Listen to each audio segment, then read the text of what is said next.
The sun burned white above the small western town, its light falling mercilessly on the crowd gathered near the churchyard.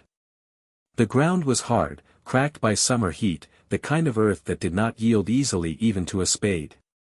Men stood with hats in their hands, women fanned themselves with handkerchiefs, children clung to their mothers' skirts, all of them squinting against the glare. It was a funeral, though one that few seemed eager to claim as their own. The coffin, plain pine, hastily built, was lowered into the ground by 2 hired diggers. The bell in the church tower tolled once, then fell into silence. Somewhere in the distance a crow croaked, its voice cutting through the stillness like a blade.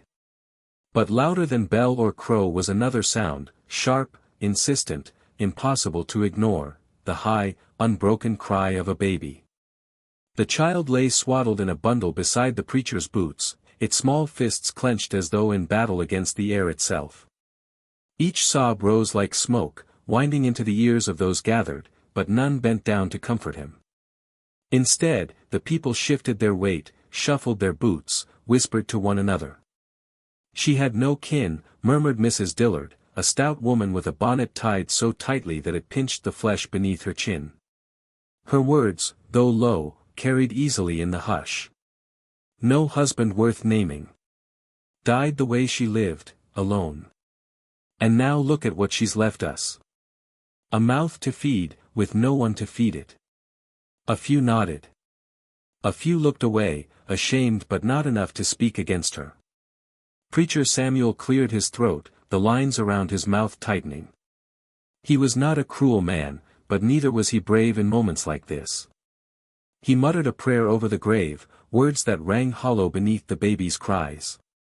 When he finished, he adjusted his collar and glanced down at the child, as if expecting someone else to act first. No one did. The baby screamed on, red-faced, hungry, desperate. It was not only a cry of need but of protest, as though he understood, dimly and fiercely, that he had been abandoned twice, once by death, now by the living. From the edge of the gathering, half in shadow beneath a cottonwood tree, a man watched. His name was Taza. The people of the town knew him but did not claim him. He was Apache, broad-shouldered, with hair black as pitch tied at the nape of his neck. A scar ran from his temple to his jaw, a pale mark against his copper skin, earned in battles the rest pretended had never happened. He worked odd jobs when they let him, broke horses, carried timber, camped alone beyond the river where no family would allow him to lodge. He spoke little, kept his head down, and moved with the wary quiet of a man who had learned long ago that silence could save his life. Now he stood apart, arms folded, listening. The child's wail pierced him deeper than he wished to admit. He thought of small graves dug in desert soil, of a wife's soft hand gone cold, of a daughter who had not lived to see her second spring. He had buried his heart with them, or so he had told himself. Yet here, at the edge of this crowd, that buried heart stirred. The townsfolk shifted again, restless. Some glanced at the baby, then away, as though eye contact alone might place a burden on them. "We can't keep him here," another voice said. Harlan Dillard, Mrs. Dillard's son, broad-shouldered and loud. "Best to send him on to the orphan house in Prescott. He'll be fed, clothed, put to work soon enough. Ain't no sense saddling this town with what isn't ours." "But the ride, he's just a babe," whispered one woman, clutching her shawl tighter. "Well, I ain't about to carry him," Harlan spat. "Ain't you?" Silence answered him. The baby howled. Taza shifted his weight, jaw tightening. He had promised himself he would not step forward, not here, not again. Too many times he had been spat on for reaching out, too many times turned away. He had learned to live at the margins. But the sound of the child, that relentless, ragged cry, it pressed against his ribs like a hand squeezing his chest. Preacher Samuel bent down at last, knees creaking.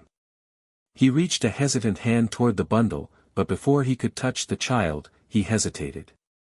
His fingers hovered, uncertain, then withdrew. His face folded into lines of discomfort. He muttered something about needing to consult with the Ladies' Aid Committee. The crowd watched him straighten and step back, and with that movement the decision was made. None would touch the child. The baby wailed harder, as if knowing. Dust swirled in a sudden gust. The leaves of the cottonwood whispered overhead. And in that charged stillness, Taza moved. Boots crunching on the dry ground, he walked from the shadows into the full glare of the sun. Conversations broke off. Heads turned. Murmurs rippled through the group like wind over tall grass. "What's he doing?" hissed Mrs. Dillard. "Lord above," another muttered. Taza did not look at them. He did not speak.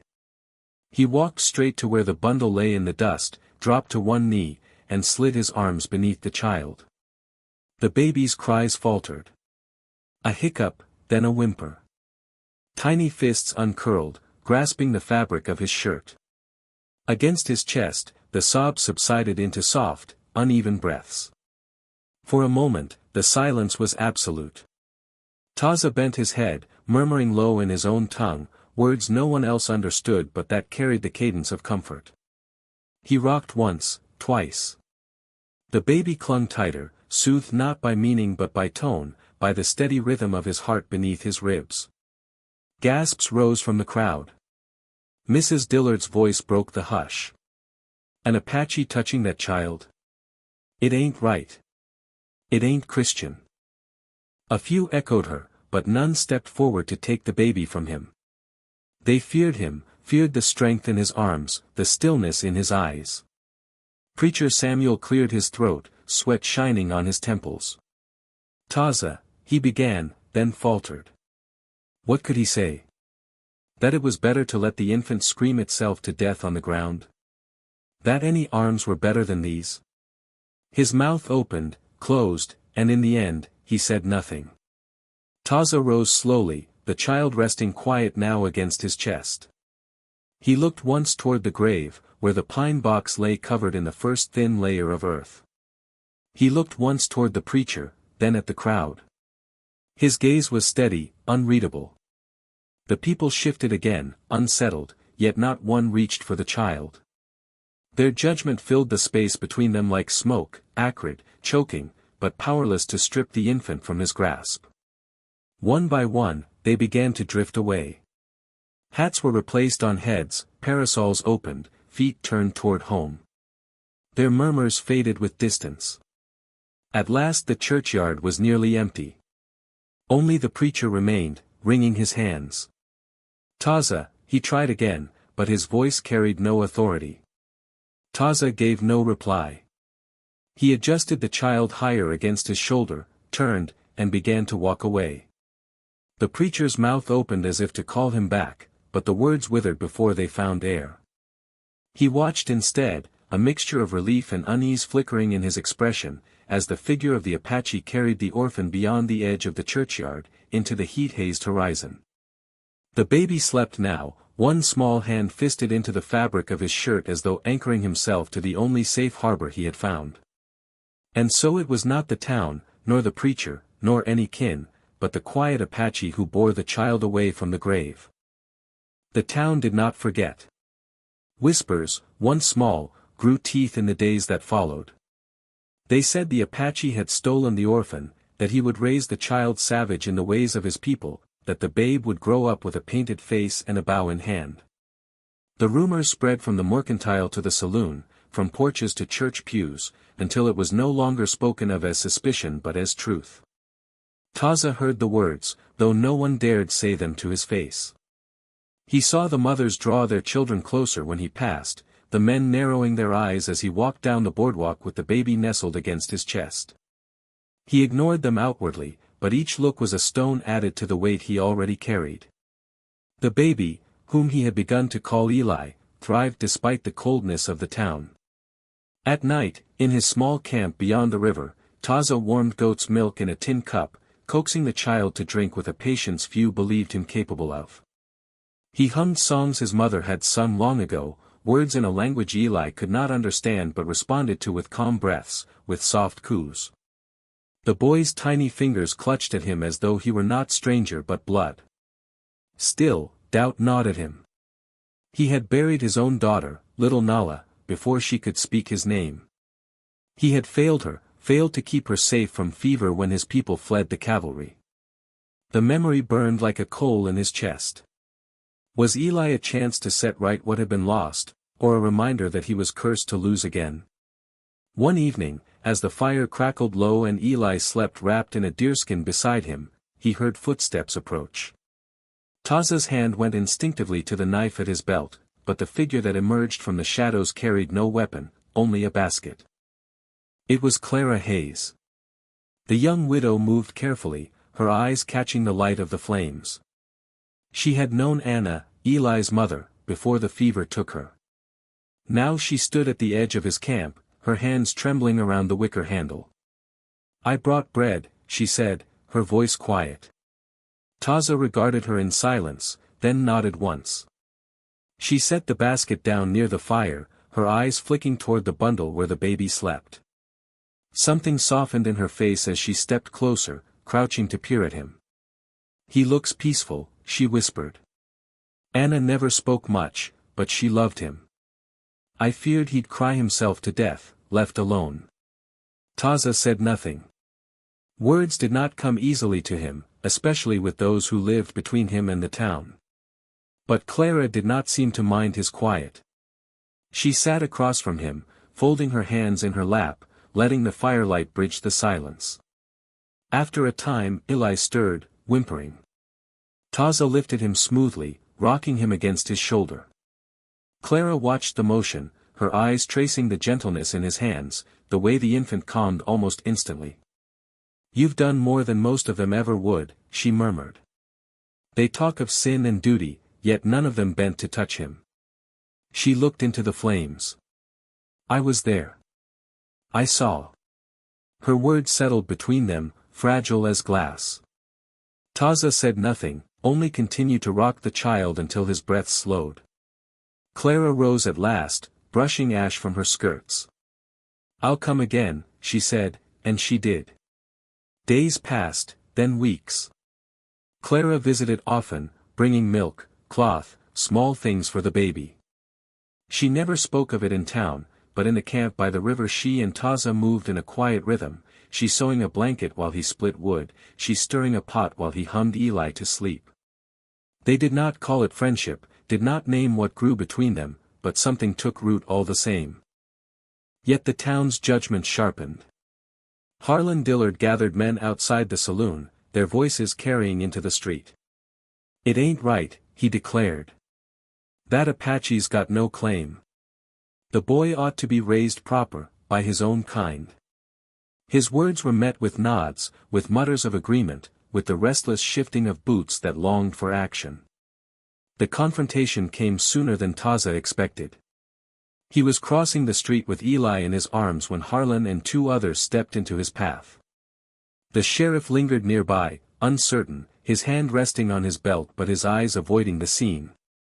"Hand him over," Harlan said. His voice was loud enough for the gathered townsfolk to hear. "We'll see the babe sent to Prescott, where he belongs." Eli squirmed, sensing the tension, beginning to cry. Taza held him closer, his silence heavy as stone. "You deaf, savage?" Harlan barked, taking a step forward. "You've no right. That child ain't yours. Give him here." Still Taza did not speak. The baby's cries rose higher, echoing down the street. It was then Clara stepped from the crowd. She moved quickly, her face pale but her eyes steady. She came to stand beside Taza, her skirts brushing against his leg. "If he's stolen the child," she said, her voice trembling but strong, "then let me be stolen too. For I see no theft here. Only mercy." A hush fell. The sheriff shifted uncomfortably, then cleared his throat. "Seems to me the boy's already chosen his father," he said at last, his tone measured.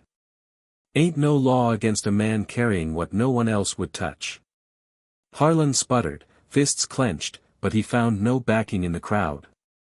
One by one, the townsfolk looked away, unwilling to be the first to reach for the wailing child. Their judgment was loud in whispers but weak in deeds. Eli's cries quieted once more as Taza held him close, the small head nestled against his shoulder. The baby's breath evened, trusting, as though the arms that carried him were the only place he belonged. Harlan swore under his breath and stalked off, his supporters scattering with him. The sheriff tipped his hat, muttered something about peace, and walked away too. The crowd dissolved, leaving only the three of them, Taza, Clara, and the child, standing in the middle of the dusty street. Clara exhaled, her shoulders trembling. Slowly she reached out, brushing a crumb of dust from Eli's cheek. Her fingers lingered a moment longer than they needed to, before withdrawing. Together, without words, they walked back toward the river. That night, as the stars spilled across the sky, Clara sat beside the fire while Taza fed the baby. She watched the way Eli's small hand curled around his finger, the way Taza's eyes softened, unguarded in the flickering light. Something stirred in her then, something she had not allowed herself to feel since her own husband's death, a quiet hope, fragile yet persistent. The town still whispered. They would always whisper. But here, at the river's edge, their voices did not reach. Here there was only the crackle of the fire, the weight of the infant between them, and the unspoken bond of two souls who had carried their own griefs yet found themselves steadying a new life together. When Eli finally slept, Taza laid him gently in the blanket Clara had sewn. He looked across the flames at her, his face unreadable yet searching. She met his gaze, and in the silence between them was the beginning of something neither dared to name.